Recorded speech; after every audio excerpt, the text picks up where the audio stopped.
যে মামলাটি আজকে ওপেনিং স্টেটমেন্টের জন্য এবং প্রথম সাক্ষ্য গ্রহণের জন্য নির্ধারিত আছে, সেই মামলাটির তদন্ত শুরু হয়েছিল 16/10/2024 খ্রিস্টাব্দে। এই মামলার তদন্ত রিপোর্ট দাখিল হয়েছিল 12 মে 2025 খ্রিস্টাব্দে।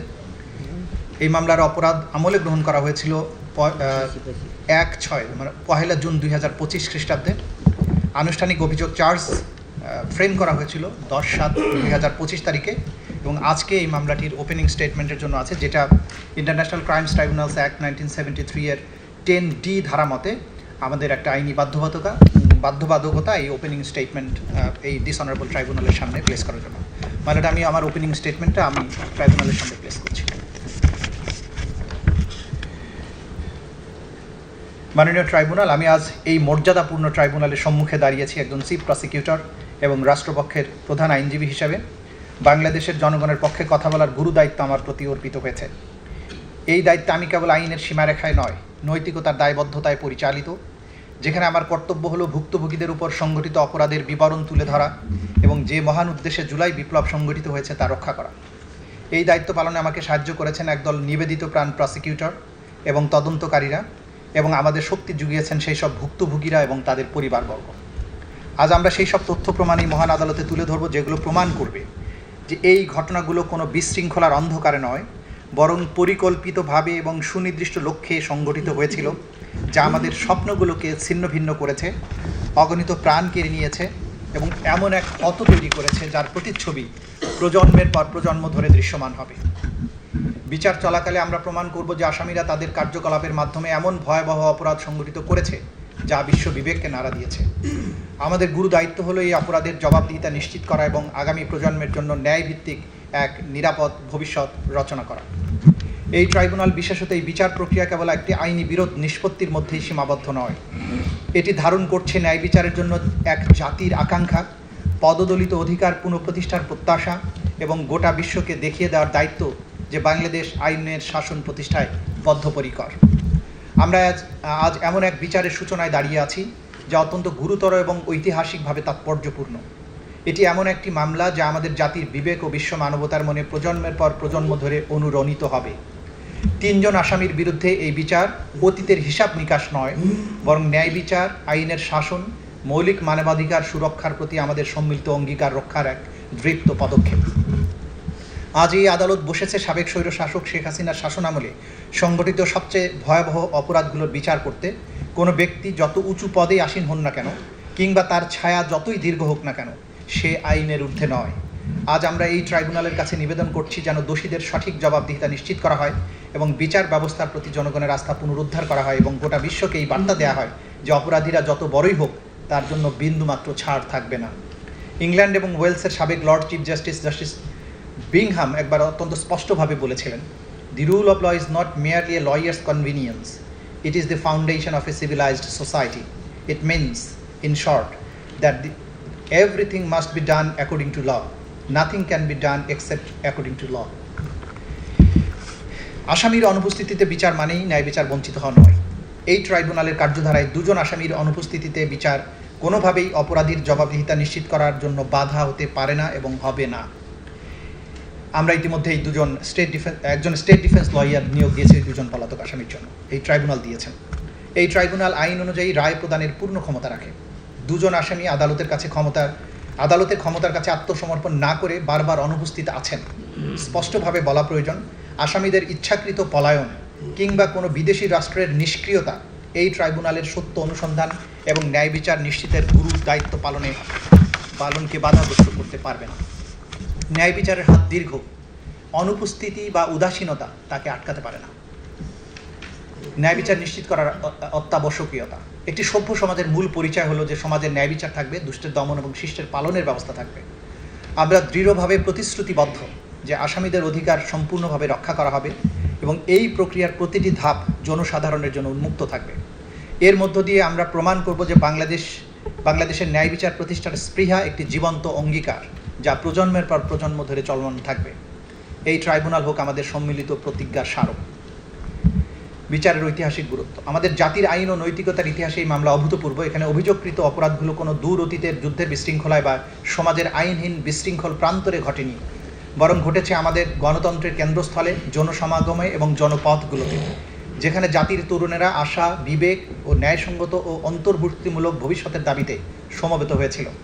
তাদের শান্তিপূর্ণ পরিবর্তনের আহ্বানকে সংলাপ বা ন্যায়পরায়ণতা দিয়ে কিংবা সংস্কার দিয়ে নয়, বরং বর্বরতা এবং দমন পীড়নের মাধ্যমে জবাব দেওয়া হয়েছিল। আওয়ামী লীগ শাসনের ঐতিহাসিক প্রেক্ষাপট। এই বিচারের প্রক্রিয়ার গুরুত্ব সম্পূর্ণভাবে বুঝতে হলে 2024 সালের জুলাই এবং আগস্ট মাসে সংঘটিত ঘটনাবলীকে বাংলাদেশের সাম্প্রতিক রাজনৈতিক ইতিহাসের বৃহত্তর প্রেক্ষাপটে দেখতে হবে। দীর্ঘদিন ধরে জাতীয় রাজনীতিতে প্রভাবশালী শক্তি হিসেবে আওয়ামী লীগ গণতান্ত্রিক পুনর্জাগরণ এবং উন্নয়নের মিথ্যা বাতাবরণ তৈরি করে পরপর কয়েক মেয়াদে তাদের শাসন ক্রমশ একদলীয় দুঃশাসন, মৌলিক মানবাধিকার হরণ, ভিন্নমত দমনের নিষ্ঠুর পন্থায় মানবতাবিরোধী অপরাধ সংগঠন করে গেছে। 2010-এর দশকের প্রথম দিকে দলটি ক্ষমতাসীন হওয়ার পর ইচ্ছেমতো সাংবিধানিক এবং আইনি পরিবর্তন আনয়নের মাধ্যমে ধীরে ধীরে সমস্ত ক্ষমতা প্রধানমন্ত্রীর কাছে কেন্দ্রীভূত করে। বিচার বিভাগ, আইন শৃঙ্খলা বাহিনী এবং গণমাধ্যমসমূহ গুরুত্বপূর্ণ রাষ্ট্রীয় প্রতিষ্ঠানগুলোকে সরাসরি নিয়োগ, বিধিনিষেধ এবং বাক স্বাধীনতা হ্রাসকারী আইনের মাধ্যমে সরকারের কঠোর নিয়ন্ত্রণে আনা হয়। সংসদ এবং জনগণের ভেতরের সমালোচকরা ভয়ভীতি, আইনি হয়রানি অথবা রাজনৈতিক প্রক্রিয়া থেকে বহিষ্কারের শিকার হন। নাগরিক সমাজ এবং সাংবাদিকরা যদি সরকারের বিবৃতিকে প্রশ্নবিদ্ধ করতেন, তবে তাদেরকে নজরদারি, সেন্সরশিপ এবং নির্বিচার গ্রেপ্তারের হুমকির মুখে পড়তে হতো। ক্রমশ বিরোধী দলগুলো প্রতিদ্বন্দ্বিতাপূর্ণ নির্বাচন থেকে দূরে নিক্ষিপ্ত হয়। নিবর্তনমূলক আইন এবং রাজনৈতিক কর্মকাণ্ড দমনে রাষ্ট্রযন্ত্রের আচরণের কারণে বিরোধী রাজনৈতিক দলগুলো কোণঠাসা হয়ে পড়ে। অংশগ্রহণমূলক গণতন্ত্রের পরিবর্তে তোষামোদী এবং ভয়ের সংস্কৃতি জনগণের নিয়মতান্ত্রিক প্রতিবাদ এবং অনানুপাতিক শক্তি প্রয়োগের মাধ্যমে দমন করা হতো। এভাবে একসময় বহুমুখিতা এবং মুক্ত আলোচনার পরিবেশ ধীরে ধীরে সংকীর্ণ এবং স্তব্ধ হয়ে যায়। 2024 সালের মধ্যে এই পরিস্থিতি বিশেষত দেশের যুব ছাত্র সমাজের মধ্যে তীব্র হতাশার জন্ম দেয়, যারা ঐতিহ্যগতভাবে বাংলাদেশের গণতান্ত্রিক চেতনার মশাল বাহক। অধিকতর স্বচ্ছতা, একাডেমিক স্বাধীনতা, শান্তিপূর্ণ প্রতিবাদের অধিকারের দাবিতে তাদের আন্দোলন ধীরে ধীরে গতি পায় এবং শেষ পর্যন্ত জুলাই এবং আগস্ট মাসের গণবিক্ষোভ একটি অবিস্মরণীয় বিপ্লবে রূপান্তরিত হয়ে স্বৈরশাসককে দেশ থেকে পালাতে বাধ্য করে। মহাকাব্যিক এই বিপ্লবের মাধ্যমে বাংলাদেশে পুনরায় একটি ন্যায়ভিত্তিক, সমৃদ্ধি ও স্বপ্নে পরিপূর্ণ রাষ্ট্র গঠনের সুযোগ সৃষ্টি হয়েছে। আসামিদের বিরুদ্ধে আনীত অভিযোগসমূহ। এই মামলায় 3 জন আসামি শেখ হাসিনা, আসাদুজ্জামান খান কামাল এবং চৌধুরী আবদুল্লাহ মামুন। প্রসিকিউশনের মামলার মূল ভিত্তি হল প্রত্যক্ষ প্রমাণের অপ্রতিরোধ্য শক্তি, সাবেক প্রধানমন্ত্রীর নিজের বক্তব্য, রেকর্ডকৃত অডিও এবং বিভিন্ন স্পষ্ট দিক নির্দেশনা যা তিনি ওই সংকটকালীন দিনগুলোতে দিয়েছেন। এগুলো কোনো পরোক্ষ প্রমাণ নয়, বরং অকাট্য এবং প্রত্যক্ষ প্রমাণ, যা সরকারের সর্বোচ্চ পর্যায়ে উদ্দেশ্য ও পরিকল্পনার এক বিরল এবং গোপন জানালা উন্মোচন করে। প্রসিকিউশন মনে করে এই সব নথি এবং অডিও প্রমাণ সাবেক প্রধানমন্ত্রীর কার্যালয় থেকে প্রদত্ত বক্তব্য, নির্দেশনা এবং যোগাযোগ মামলাটিকে শক্ত ভিত্তি দেবে এবং আসামিদের কমন রেসপন্সিবিলিটি অকাট্যভাবে প্রমাণ করবে। শেখ হাসিনার একটি নির্দেশের ভাষা ছিল এরকম। শেখ হাসিনা বলছেন, দরকার নাই, ওটা দরকার নাই, আমি সেনা প্রধানের সাথে কথা বলেছি, ওরা রেডি থাকবে, ঠিক আছে। এখন তো আমরা অন্য করতেছি, ড্রোন দিয়ে ছবি নিচ্ছি এবং হেলিকপ্টার দিয়ে হচ্ছে, মানে কয়েক জায়গায়। অপর প্রান্ত থেকে তাপস বলছেন, তাহলে ওই কিছু ছবি দেখে পাকড়াও করা যায় না রাতের মধ্যে? শেখ হাসিনা, সবগুলোকে অ্যারেস্ট করেছি বলেছি রাত্রে। তাপস, হ্যাঁ পাকড়াও করলে ওদেরকে। শেখ হাসিনা, না, ওটা বলা হয়ে গেছে, ওটা নিয়ে র্যাব, ডিজিএফআই, এনএসআই সবাইকে বলা হয়েছে, যে যেখান থেকে যে কয়টা পারবা ধইরা ফেলো। তাপস, জি। শেখ হাসিনা, ওটা বলা আছে, আর যেখানে গ্যাদারিং দেখবে সেখানে এখন উপর থেকে করাচ্ছি, অলরেডি শুরু হয়েছে কয়েক জায়গায়। তাপস, জি। শেখ হাসিনা, হয়ে গেছে। তাপস, জি। মোহাম্মদপুর থানার দিকে মনে হয় ওরা যাচ্ছে, একটা আমাকে স্বরাষ্ট্রমন্ত্রী বলল। শেখ হাসিনা, মোহাম্মদপুর থানার দিকে? তাপস, হ্যাঁ। শেখ হাসিনা, ওখানে পাঠিয়ে দিক র্যাবরে। তাপস, জি। তাহলে আপনার নির্দেশনা লাগবে। উনি এখনও হ্যাঁ। শেখ হাসিনা, আমার নির্দেশনা দেওয়া আছে, ওপেন নির্দেশনা দিয়ে দিছি, এখন লিথাল ওয়েপন ব্যবহার করবে, যেখানে পাবে সোজাগুলি করবে। তদন্ত প্রতিবেদন এবং মৌখিক লিখিত প্রমাণ পর্যালোচনায় প্রাথমিকভাবে প্রমাণিত হয়েছে যে 2024 সালের 1 জুলাই থেকে 5 আগস্ট সময়ের মধ্যে প্রধানমন্ত্রী সরকারি বাসভবন থেকে শুরু করে সারা দেশব্যাপী আসামি শেখ হাসিনা, আসাদুজ্জামান খান কামাল, চৌধুরী আবদুল্লাহ মামুন এবং আন্তর্জাতিক অপরাধ ট্রাইব্যুনাল আইন 1973-এর 3(2)(a) GH ধারা এবং 4(1), 4(2), 4(3) ধারার অধীনে মানবতা বিরোধী অপরাধ সংগঠন করেছে, যা এই আইনের 20(2) এবং 20(ক) ধারায় দণ্ডনীয়। প্রসিকিউশন এই ট্রাইব্যুনালে প্রমাণ করবে যে 2024 সালের জুলাই এবং আগস্ট মাসে ক্ষমতাসীন আওয়ামী লীগ সরকার শান্তিপূর্ণ ছাত্র জনতার আন্দোলন এবং রাজনৈতিক ভিন্ন মতাবলম্বীদের দমন ও নির্যাতনের লক্ষ্যে টার্গেট করে বৈষম্য বিরোধী ছাত্র আন্দোলনে অংশগ্রহণকারী নিরীহ ও নিরস্ত্র ছাত্র জনতা, বিরোধী রাজনৈতিক দলের নেতাকর্মী, বিশেষ করে বিএনপি, জামাত এবং অন্যান্য দলের সাথে সম্পৃক্ত ব্যক্তিবর্গ এবং সাধারণ জনগণ যারা এই আন্দোলনে অংশ নিয়েছিল তাদের উপর নানাবিধ হামলা, নির্যাতন, দমননীতি, গণগ্রেপ্তার, আইনি হয়রানি, ভয়ভীতি প্রদর্শন, সহিংসতা চালায়।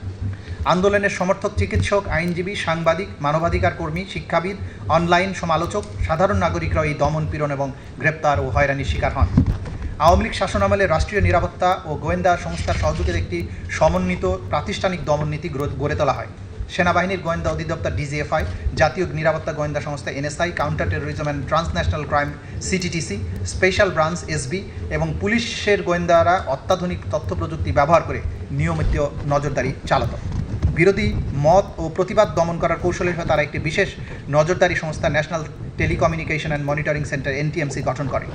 প্রথমে র্যাবের গোয়েন্দা ইউনিট এবং ডিজিএফআই এই কার্যক্রম পরিচালনা করত। তখন এর নাম ছিল ন্যাশনাল মনিটরিং সেন্টার। বাইরে থেকে এই প্রতিষ্ঠান অপরাধ শনাক্তের জন্য বৈধ নজরদারি চালায় বলে দাবি করলেও গোপনে এটি ব্যবহার করা হতো বিরোধী রাজনৈতিক নেতৃবৃন্দ, ভিন্ন মতাবলম্বী এবং সরকারের অবৈধ কর্মকাণ্ড প্রকাশকারী ব্যক্তিদের উপর নজরদারির জন্য। বিশেষত জুলাই আগস্টের গণ অভ্যুত্থানের সময় ড্রোন, ফোনে আড়ি পাতা, লোকেশন ট্র্যাকিং প্রযুক্তি ব্যবহার করে প্রতিবাদকারীদের শনাক্ত করা হয়, দমনমূলক ব্যবস্থা নেওয়া হয়। পাশাপাশি আওয়ামী লীগ ও তার সহযোগী সংগঠন ছাত্রলীগ, যুবলীগ স্থানীয় পর্যায়ে সশস্ত্র ক্যাডার নিয়োগ করে আন্দোলনকারীদের চিহ্নিত করে।